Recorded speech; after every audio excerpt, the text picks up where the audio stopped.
क्रांती संघटनेचा विजय असो. शेतकऱ्याची संपूर्ण कर्जमाफी झालीच पाहिजे. शेतकऱ्याची संपूर्ण कर्जमाफी झालीच पाहिजे. रयत क्रांती संघटना शेतकऱ्याचा 7/12 कोरा झालाच पाहिजे.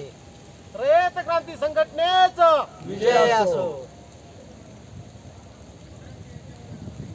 संपूर्ण कर्ज रयत क्रांती संघटनेचा विजय असो. रयत क्रांती संघटनेचा विजय असो. शेतकऱ्याचा 7/12 कोरा झालाच पाहिजे. शेतकऱ्याचा 7/12 कोरा.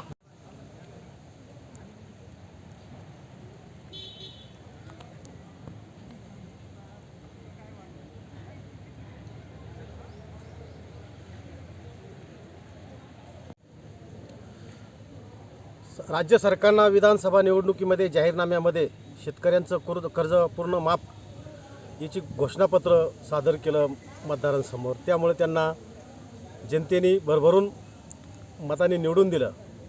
परंतु अर्थसंकल्पीय अधिवेशनामध्ये राज्याचे उपमुख्यमंत्री तथा अर्थमंत्री अजितजी पवार यांनी शेतकऱ्यांना कर्जमाफी मिळणार नाही अशी घोषणा केल्यामुळे माननीय सदाभाऊ खोत साहेब सत्तेत घटक पक्ष म्हणून जरी सहभागी असले परंतु शेतकऱ्यांचे नेते म्हणून त्यांनी कर्जमाफीवर ठाम राहिले. त्यामुळे त्यांनी राज्यभर एकदिवसीय धरणं आंदोलन हाती घेतले. आंदोलनाचे स्वरूप यानंतर जसे माननीय सदाभाऊ खोत साहेब आंदोलनाची दिशा ठरवतील तशी राज्यात सरकारविरुद्ध कर्जमाफीसाठी आक्रमक अशी आंदोलनाची रेषा आखली जाईल आणि कर्जमाफी हा मागणी पूर्ण केल्याशिवाय रयत क्रांती संघटना स्वस्थ बसणार नाही.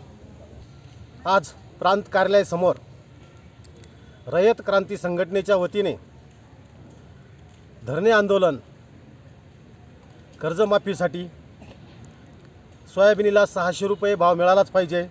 कांद्याला 4000 रुपये प्रति क्विंटल भाव मिळाला पाहिजे. नाशिक जिल्हा बँकेने शेतकऱ्यांच्या जमिनी लिलाव सुरू केले ते त्वरित थांबावे आणि 2024चे नुकसान भरपाई पीक विमा मिळणे यासाठी आज रयत क्रांती संघटना प्रांत कार्यालयासमोर धरणे आंदोलन करत आहे.